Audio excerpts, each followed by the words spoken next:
Hi, everyone. My name is Lauren Scharf, and joining me tonight is a special guest. We've got Sarah Hempelman. Well, now a different name, but I don't know if she wants to say that. She got married. She'll give It's a all good. little a life update in a second, and then Amber Jo Cooper.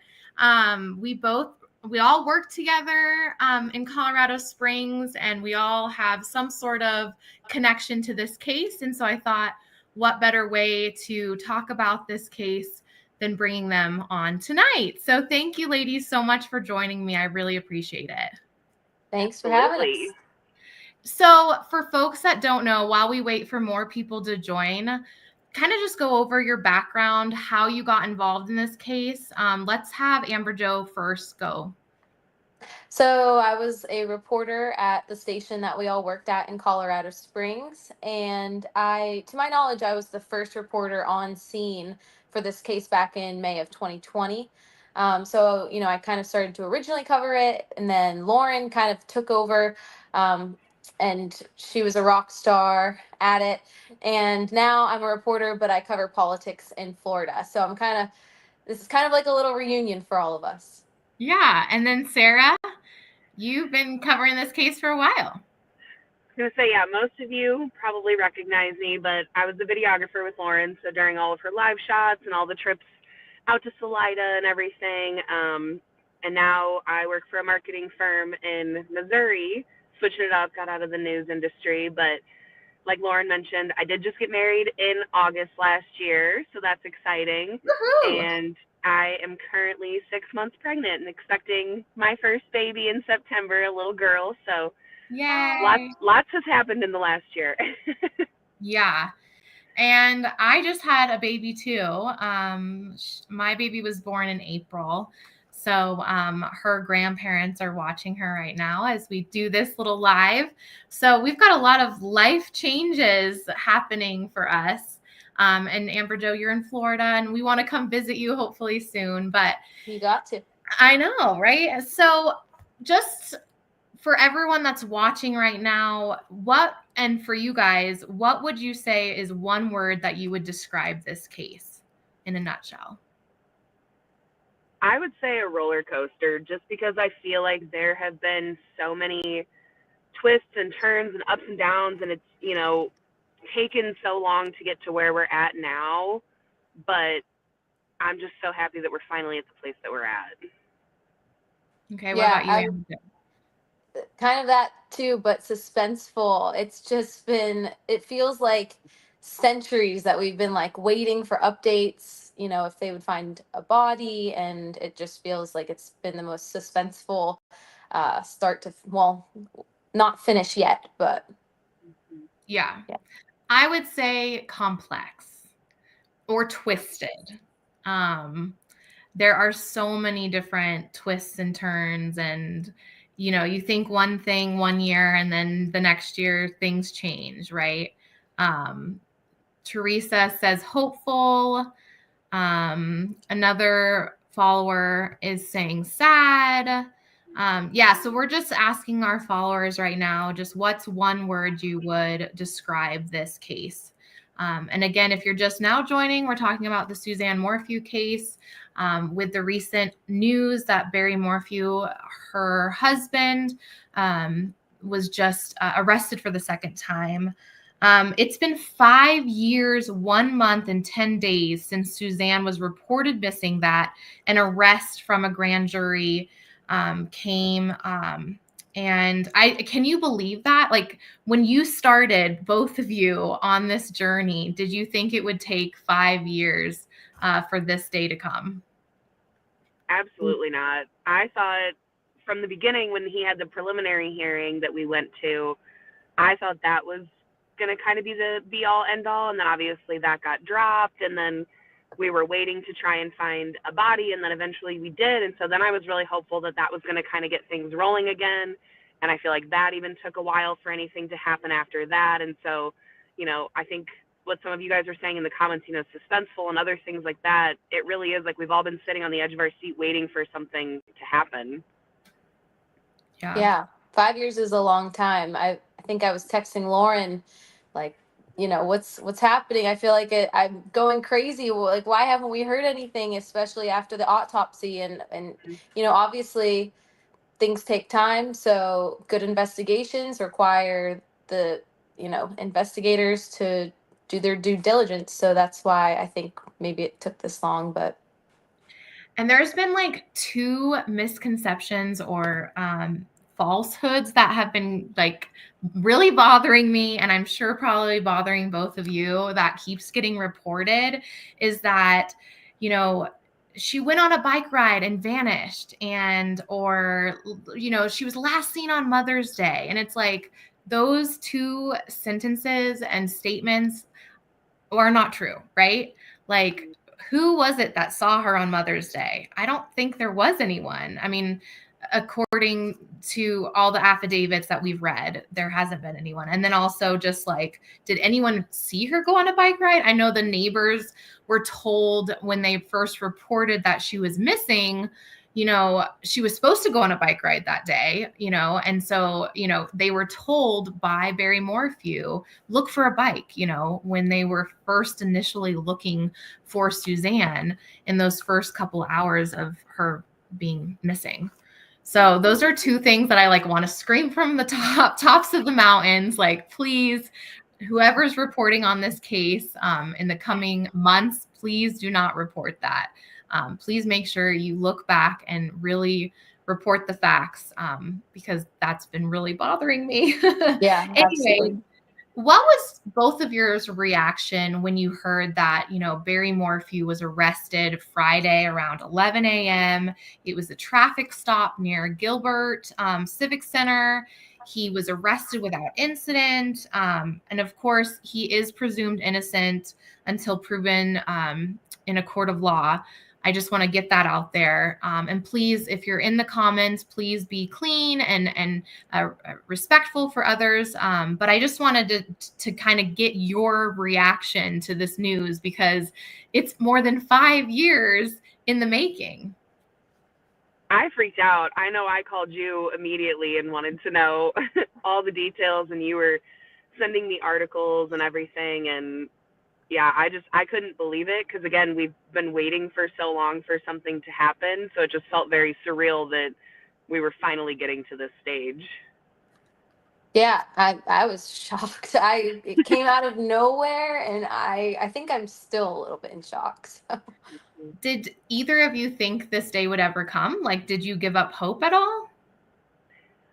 I wouldn't say I gave up hope, but I definitely thought that after, the first hearing or the first trial didn't happen, and then it took so long to find her body, and then again, it took so long even after the autopsy came back for them to do anything, that, I thought it might turn into one of those cold cases that nothing happened for 20 years or something. So I'm very relieved that even though 5 years was a very long time, that this didn't turn into one of those where, it takes 20, 30 years and then something happens. Right. And I want to read a quote from the 12th Judicial District Attorney, Ann Kelly. She said, law enforcement, the Chaffee County community, in Colorado as a whole, has never stopped fighting for justice for Suzanne. We, as prosecutors in Colorado and law enforcement in Colorado, we are very dedicated to making sure that we don't forget the victims of cold case homicides, but we also understand that it is so important to make sure that we have done everything we can to bring a case to court, and we are proud of the work that we've done. Every victim of homicide, murder in Colorado deserves that kind of attention, deserves work from law enforcement. Excuse me, sorry, I'm losing my spot. And I would say that having the opportunity to work on these cases and to bring justice for these victims has been very important to me. So it's just really good to know that we have district attorneys as well as law enforcement here in Colorado that will not give up hope, even if it's been 2, 3, 5 years after a crime has been committed, and that cold cases don't just get swept under the rug or forgotten about here in Colorado. So that was really good to hear from Ann Kelly, the DA for the 12th Judicial District, on Friday when the announcement of Barry Morphew's arrest happened. So he was arrested in Arizona. Do you guys know why he was in Arizona or anything like that? I do not. No. Okay. Yeah, I had like going back into the timeline of events, I do remember Suzanne Morphew, I think, messaging Jeff Libler saying that he wanted to go to Arizona. He had talks about like moving to Arizona. And so maybe, he got to do that after this whole incident happened. Obviously, he did because he was there.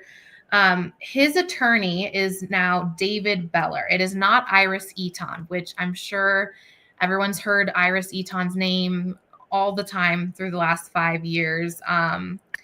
He did say, yet again, the government allows their predetermined conclusion to lead their search for evidence. Barry maintains his innocence. The case has not changed, and the outcome will not either. That was a quote that he sent all the media outlets as soon as there was word that his client was arrested. Interesting that he's not with Iris Eaton, or that he doesn't have a female attorney. Because last go around, it was all female attorneys. Iris Eaton did say something on Friday to the Associated Press. She said, not only is he a loving father, but he was a loving husband. And she claims that prosecutors fumbled the original case completely. So I'm wondering what Iris Eaton is doing, as far as why she's not, behind Barry Morphew anymore. Anyways, so I just thought that was interesting that I wanted to bring up. So let's go over like what has changed since the first arrest, because obviously things have changed a lot significantly. They recovered Suzanne's remains. That's major. That's like the biggest thing, right? They learned that her body, because of getting her remains, that her body had been moved from bugs and other scientific evidence that was near the body. The autopsy proved that she was tranquilized by Bam, that Bam was in the cocktail of tranquilizer, medication was in her bone marrow. And then they eliminated the partial touch DNA on the glove box, according to this recent indictment. And that they proved that he purchased Bam prescriptions from 2017 to 2020, and he's the only private citizen, business to possess Bam in that region from that time period. And that Bam from the Colorado Parks and Wildlife and the National Park Services, they were all accounted for. So it wasn't like someone took one of their medications or anything like that. Had you ever heard of Bam prior to this case at all, either of you? No. Yeah. No. I'm very unfamiliar with hunting anything, so no. Yeah. I mean, I have family members that are hunters, but they don't tranquilize animals, so that's interesting. Where do you ladies think that Suzanne was buried? Because prosecutors are claiming that, her body had been moved. This is something I have suspected for a really long time, or at least when they found her body.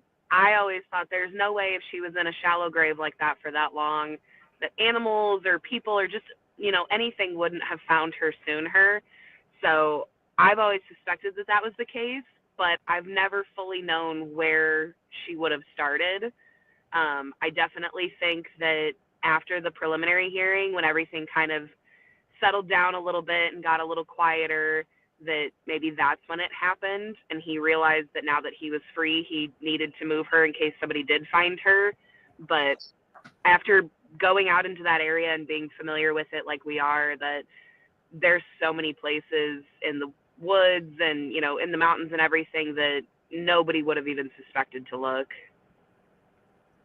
Yeah, that's one thing that I was going to ask you, Lauren. Wasn't there a dig site at one point, and did they clear that completely? That was early days, like a couple weeks after Suzanne was reported missing, that they searched a property where he was working with employees, like the day of or the day before. I believe it was the day before she was reported missing on Saturday. It was near the river, or the creek, near Salida. And they searched that spot, the FBI and CBI, like for 2 whole days, I believe, and they didn't find anything.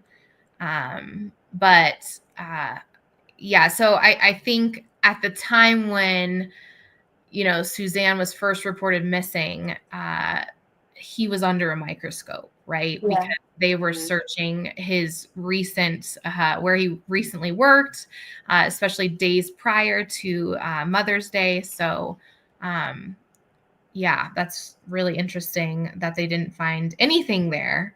Why do you think her body was even moved? Do you think it was on purpose that it was in a shallow grave right next to a highway, a busy highway? I don't know. I honestly, it's hard to even imagine. And if it was moved, wouldn't they be able to kind of track his GPS to be able to figure that out early That's on? that's the problem, is like his truck GPS as well as his phone GPS and even the Bobcat GPS were tampered with.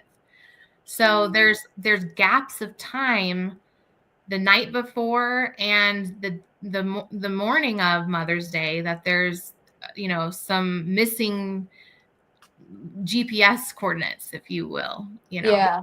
So yeah, What do you think? honestly feel like there could be reasons to have it so close to the highway for it to be found, right? And it was like, I mean, why move it when it was hidden for so long? And then to go along, is it, the clothes were not as decomposed as her body supposedly, and so does that mean they were put on her body after she was moved? Why is that? Is that to go with the story of the whole bike ride missing, going on a bike ride? It could be. Yeah. And I'm curious, and I'm sure investigators are probably looking into, did anyone cash in on, her, life insurance policy? Mhm. And then when was that timing? Was that soon after, her body was found, or, like, that's curious too, right? Yeah. People are asking, like, bleach, like sun bleached or chemical bleach, and that's a great question.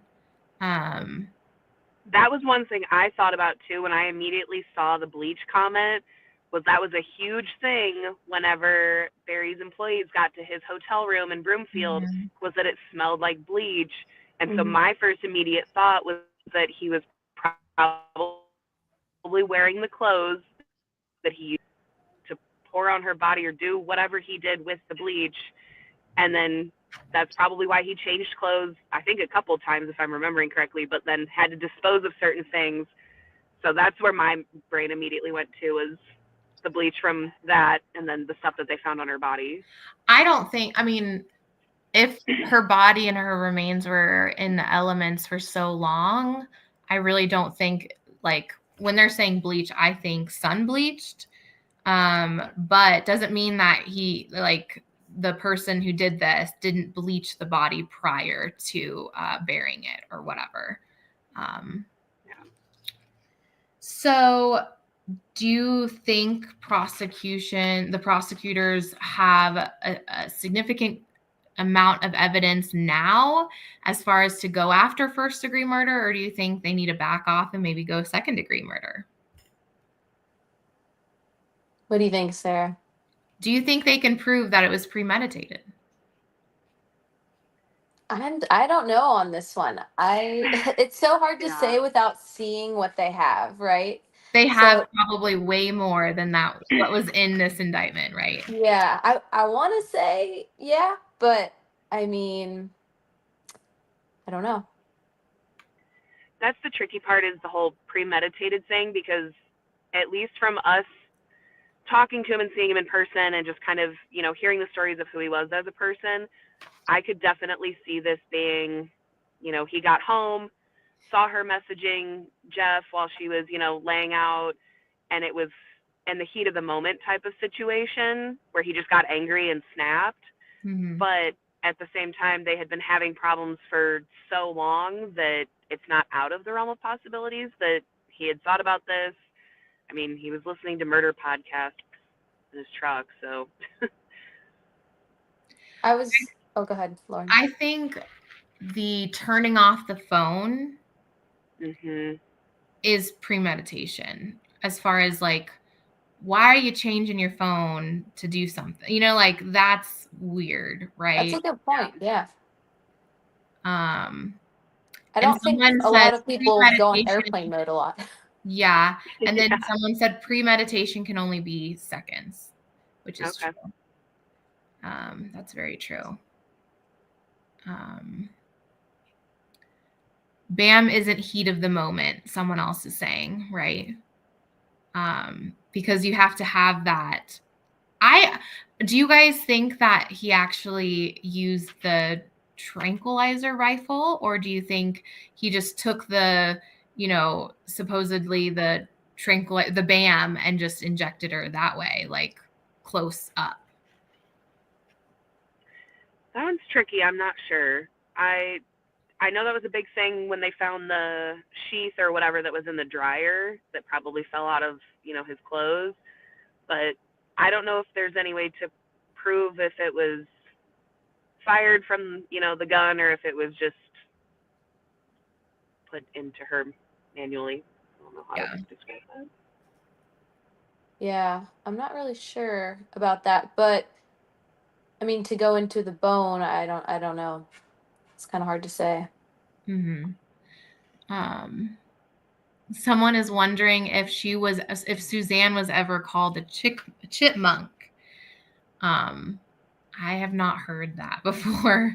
I know the chipmunk was like a theory, or was his reason why he was moving all about the house really quickly. Mm-hmm. But I've never heard that be a nickname for Suzanne. And isn't it, I think I was trying to reread the original affidavit. Didn't someone who knows about BAM say that it might take a little while for it to take effect, so she could have been running around? Yes. Yeah. That was one thing. Like they've never, I guess, had tried the effects of this on a human. They said that her death wasn't immediate following the BAM exposure. Her body had begun to metabolize the drug before death. They said that it would make the recipient immobile, vulnerable, and unable to resist any constrictions to the person's ability to breathe. So I feel like that's what the prosecution is going to try to prove, or maybe that's or how they think the method of murder was that allegedly Barry Morphew, strangled Suzanne Morphew after injecting her with the tranquilizer cocktail. They still haven't, come out and said that. Obviously, they're going to divulge more into that in the trial, but it's that last sentence about the BAM, I just think is very, very telling in regards to, possibly how she passed away. Another big bombshell today, or in the last couple days, is that one of Barry Morphew's ex-girlfriends, Shoshona Dark, spoke to the Daily Mail. And I had interviewed her while she was still dating Barry Morphew. She was very adamant about his innocence and that he was such a great guy and that no way he could do anything like this. And now it sounds like she's kind of changed her tune and ever since she heard about the BAM evidence in Suzanne Morphew's remains and her bone marrow, that now she's kind of gone against him and is speaking out against him. She said, obviously, this is my worst fear coming true, that he could be responsible. The 55-year-old now lives in Durango. She spoke to the Daily Mail about dating Barry Morphew. She was living a pretty happy life before meeting him, and then everything blew up. Remember, she was charged with trespassing because he wanted her to go over to the Morphew Puma Path house to pick up, I think it was like some dietary supplements or something like that at the old residence. So she got in trouble for that. She said she was bullied constantly when she was dating him. She said he never wanted to discuss his wife's disappearance. He just wanted to heal and move forward. She distanced herself from him upon learning of the BAM in Suzanne's body. She's been having to go see a therapist to understand the dynamics of control and narcissism. She stays in contact with the daughters and believe that they think he is still innocent. It is said that after her conversations with them after his arrest on Friday, that they are still very supportive of their father. But I mean, if that's your parent, of course you're going to stand by them. You don't want to think the worst, right? And I really hope people give grace and,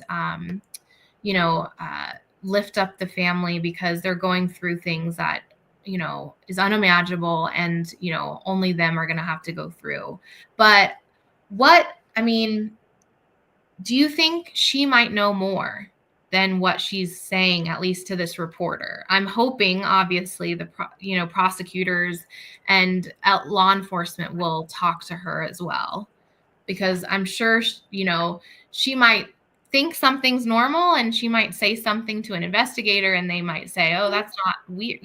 Maybe they went on different hikes up into the mountains that were, interesting, and they saw things that, or she talked about things that only, they talked about in private and maybe could lead to something. I don't know. Someone says, lovely to see you ladies after so long. Yes, it's so good to see both of them. I feel like I haven't seen you both since we all lived in Colorado Springs. So thank you, ladies, again for joining us. I know we're keeping this a really tight video because we all three have a lot of things in our lives now, different things, different careers and stuff like that. So, who would you guys want to hear from? Of all the characters in this case, who else would you want to hear from that maybe hasn't told their story yet? The biggest one for me is the daughters. Yep. I know that they went on, I think it was the Today Show or something. At the very, very beginning, they went on with Barry, but Good Morning America. Yeah. That's what it was, yeah. But nobody's really heard from them. They didn't really post much on social media, and then they kind of disappeared from social media. And so I would just kind of want to know what they've been feeling for the last 5 years. Obviously, we saw some of the texts between, the younger daughter, because she was at home and was seeing what was going on with her parents, but just kind of gauging where they're at with everything, because obviously this is a lot to go through, especially at such a young age. Yeah. Some people are saying George Davis, the friend of that was like Barry Morphew's right-hand man during the searches initially. Some people are saying, I think Suzanne Morphew's brothers, her sister. Someone is saying Trevor Noel. I believe he was, remember, Amber Joe, he was like the spokesperson for a couple days. And then all of a sudden, you couldn't get a hold of him and he went dark. And it's like, why did you go dark? What happened? And remember when you would ask him questions, he was very scripted. He had his answers and he had to stick to them. Right, Amber Joe? Yeah, I can't, honestly, it's so long ago, I can't really remember it, but yeah, that everything was just, there's just so many strange things about the case, and then the GoFund, or there was different GoFundMe's, and Barry had one, and it was a lot at the time. I forgot about that. The Yeah. $200,000 reward, and then Award. yeah, Yes, that's what I meant to say. and then the GoFundMe, like what happened to all that money, and where did it all go?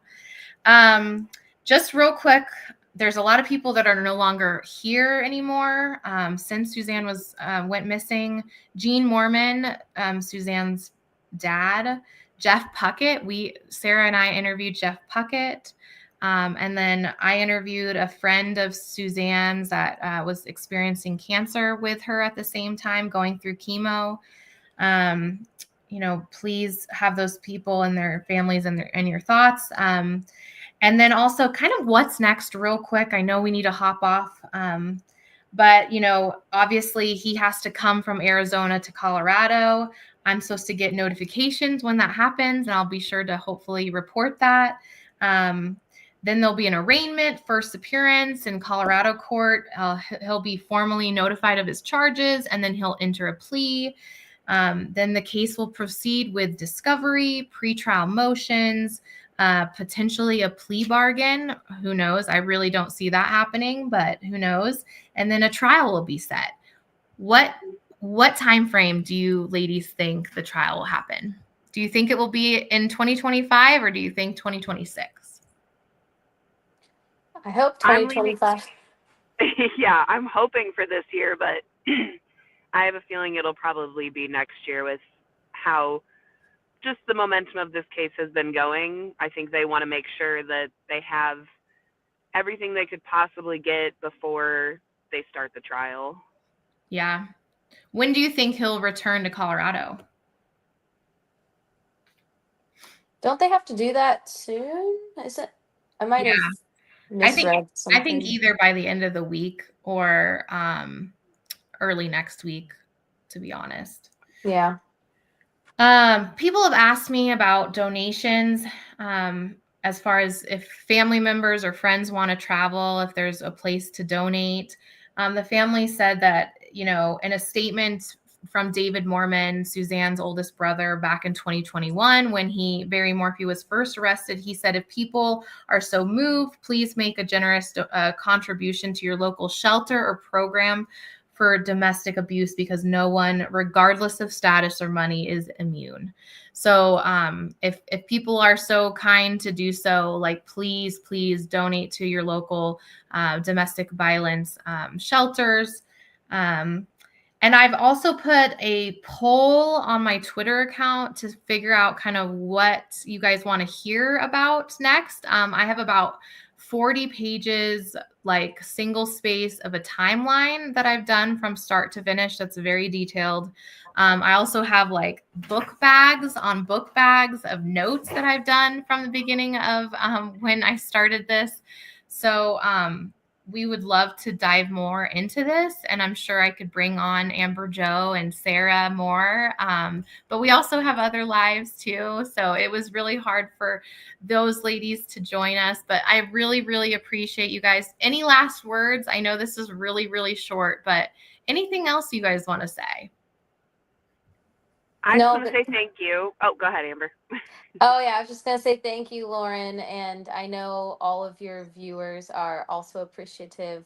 It's been a whirlwind, but now it continues. And I look forward to seeing, how this trial plays out. And thank you for having me. Yeah. Sarah? Yeah, I was going to say thanks for obviously including me. We've been working on this for so long together. And so it's nice that we're getting to this point where it feels like it's finally coming to an end and we're getting justice for Suzanne. You've never let her name disappear, and I think that's really important for people in the community and obviously everybody that's been following this case from the very beginning. So for all of us, thank you for never letting her name, I just saw Suzanne as like, what if that was my sister or my best friend or my family member? And I just didn't want someone to go missing and not to be ever heard from again, and to not know exactly what happened to them. So I'm glad people stuck with it and didn't give up hope, and hopefully one day the family will come out and say, justice has been served for Suzanne. I'm going to leave this on one quote from a friend of Suzanne's. She says, "May we continue to shine, honoring Suzanne's memory through love, justice, and compassion. Her light, her kindness, and the way she loved Jesus and others will never be forgotten. This has been a heartbreaking and complex situation for all involved. In the days ahead, we hold tight to faith, truth, the hope that healing is possible. May we be gentle with each other, and may Suzanne's